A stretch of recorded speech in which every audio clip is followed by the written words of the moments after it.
The fine print of the new United States-Mexico-Canada agreement includes a provision that requires any country in the pact to give 3 months' notice to other parties if it is entering into trade negotiations with a non-market economy, which the U.S.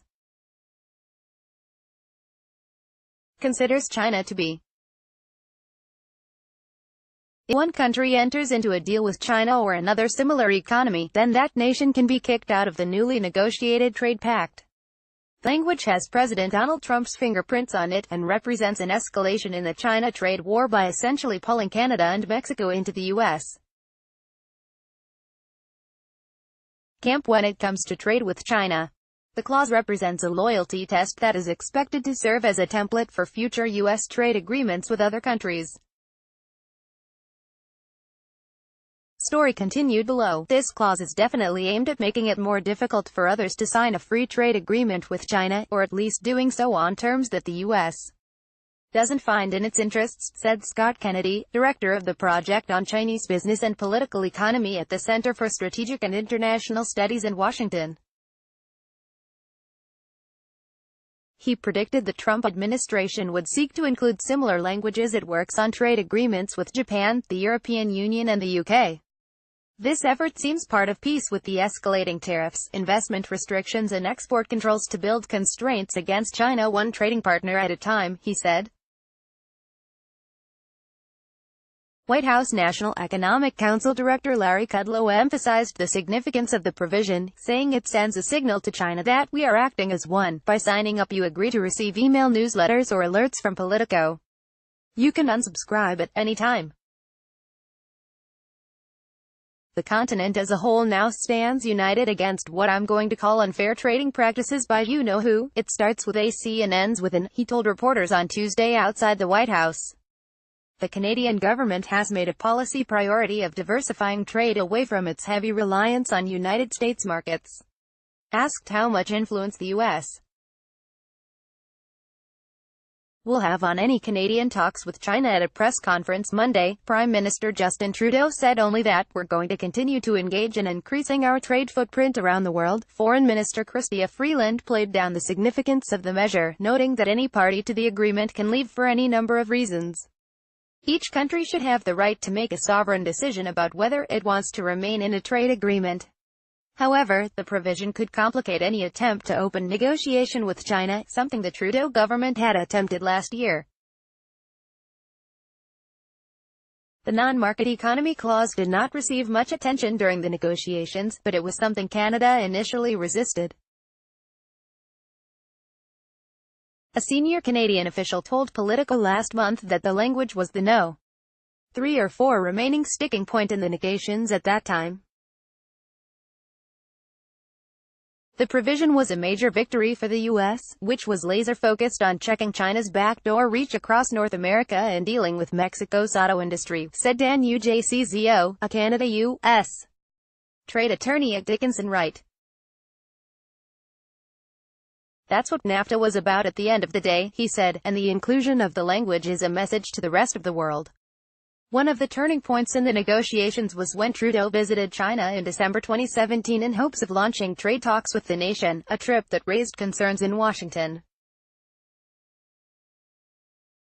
Given the worsening trade relationship with the U.S., Canada had wanted to explore a free trade agreement with China, said trade consultant Eric Miller. However, the Trudeau team left Beijing without a commitment to begin work on a free trade agreement. Such a prospect looks unlikely now. The Trump administration crafted this provision very clearly as a way of putting pressure on Canada, Miller said. Don Campbell, a former Canadian Deputy Minister of Trade and NAFTA negotiator, agreed that the clause would prevent the Canadian government from exploring free trade with China anytime soon. In the absence of this clause, they might have been a bit more bold in looking at it, he said.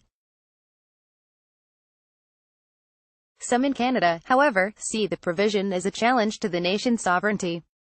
It's quite astonishing to see that in here. It's unprecedented as far as trade agreements go, said Rachel Curran, former Director of Policy to former Canadian Prime Minister Stephen Harper. I don't think free and fair trade with China is possible right now, but we should be making those decisions ourselves, not handing over the authority to make those decisions to the U.S. Which is essentially what we've done. Meanwhile, Mexico has also been working on extending its trade ties with China. China is now Mexico's third-largest export partner, receiving $5 billion in goods in 2016. Mexico also imports almost 20%, roughly $70 billion, of its goods from China. Yet, Mexico City probably doesn't view the provision as too bitter of a pill to swallow. There is absolutely no interest in Mexico, none whatsoever, to establish a free trade agreement with China, said Jorge Guajardo, who served as Mexico's envoy to Beijing from 2007 to 2013. We have a humongous trade deficit with China. They are killing us, to use the words of President Trump. China's trade ties have been growing, but to the detriment of Mexico, he said, adding that Mexico was the last country to support China's entry into the World Trade Organization. I don't think any of the three countries will lose anything from this, and it just signals to China that they are cornered or isolated, he said. I thought it was brilliant, to be honest. European trade officials may see it differently though. Brussels has long treated China's economic status with more sensitivity. I can't see how a major economy would accept such Finlandization of their trade policy to the U.S., said Hoskli Makayama, a former Swedish trade diplomat who now serves as director of the European Center for International Political Economy, a Brussels-based think tank. He noted that Japan is already negotiating the Regional Comprehensive Economic Partnership, which included China, and speculated that Europe is probably destined to enter into some form of negotiation with China within a decade to offload its excess inventories of cars and industrial equipment.